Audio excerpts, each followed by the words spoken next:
Text messaging, it's a wonderful way to stay connected. But what happens if you get an unsolicited text message from an advertiser, somebody you never wanted to hear from? Well, that brings us to this week's case. It involves a woman who is receiving unsolicited text messages advertising a book from Simon & Schuster. She said, "Hey guys, knock it off." They said, "We're not going to." She sued them in federal court under a federal law called the Telephone Consumer Protection Act.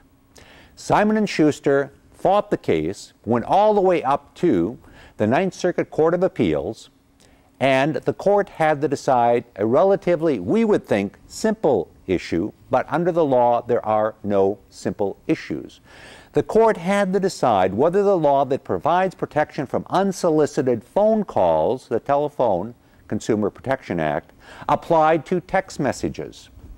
They took a look at it, they gave it consideration, and they came away saying that the word call, C-A-L-L, as used in the Act, also applies to text messages. And as a result, they said, that's right, Simon & Schuster, you could not send this woman or anybody else unsolicited text messages. There's a second point to this case, and that is the woman who is receiving the text messages had signed up to receive messages, emails from Nextones. Nextones was something that she wanted to find out when the new releases were and what was going on. Nextones took her name and her contact information, gave it to Simon & Schuster.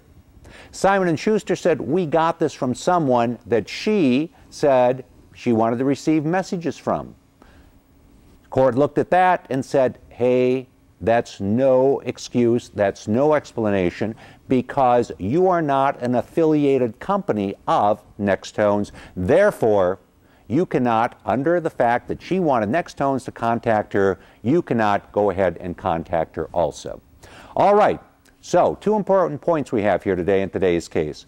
One, text messages are protected under the Telephone Consumer Protections Act, meaning that you cannot get unsolicited text messages.